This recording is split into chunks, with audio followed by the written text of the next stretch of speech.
بسم الله الرحمن الرحيم.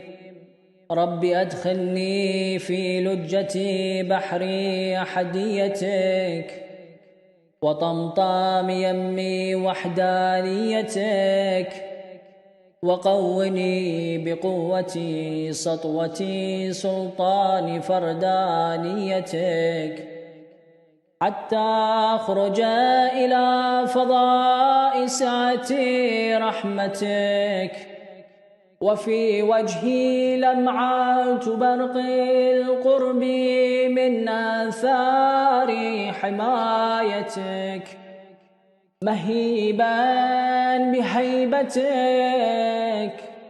عزيزا بعنايتك، متجللا مكرما بتعليمك وتزكيتك، والبسني خلع العزة والقبول، وسهل لي مناهج الوصلة والوصول، وتوجني بتاج الكرامة والوقار، وألف بيني وبين أحبائك في دار الدنيا ودار القرار، وارزقني من نور اسمك هيبة وسطوة تنقاد لي القلوب والأرواح،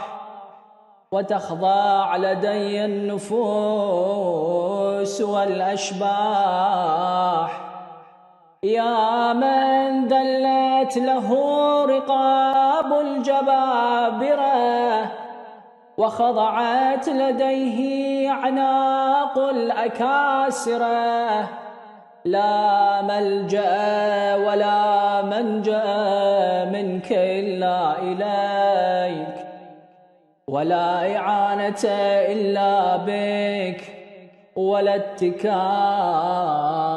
إلا عليك. ادفع عني كيد الحاسدين وظلمات شر المعاندين، وارحمني تحت سرادقات عرشك يا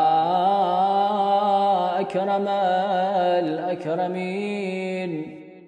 أيد ظاهري في تحصيل مراضيك، ونور قلبي وسري بالاطلاع على مناهج مساعيك. إلهي كيف أصدر عن بابك بخيبة منك وقد وردته على ثقة بك، وكيف تؤيسني من عطائك وقد أمرتني بدعائك، وها أنا مقبل عليك ملتجئ إليك، باعد بيني وبين أعدائي كما باعدت بين أعدائي، اختطف أبصارهم عني بنور قدسك وجلال مجدك، إنك أنت الله المعطي جلائل النعم المكرمة لمن ناجاك بلطائف رحمتك، يا حي يا قيوم يا ذا الجلال والإكرام. وصلى الله على سيدنا ونبينا محمد وعلى آله أجمعين الطيبين الطاهرين.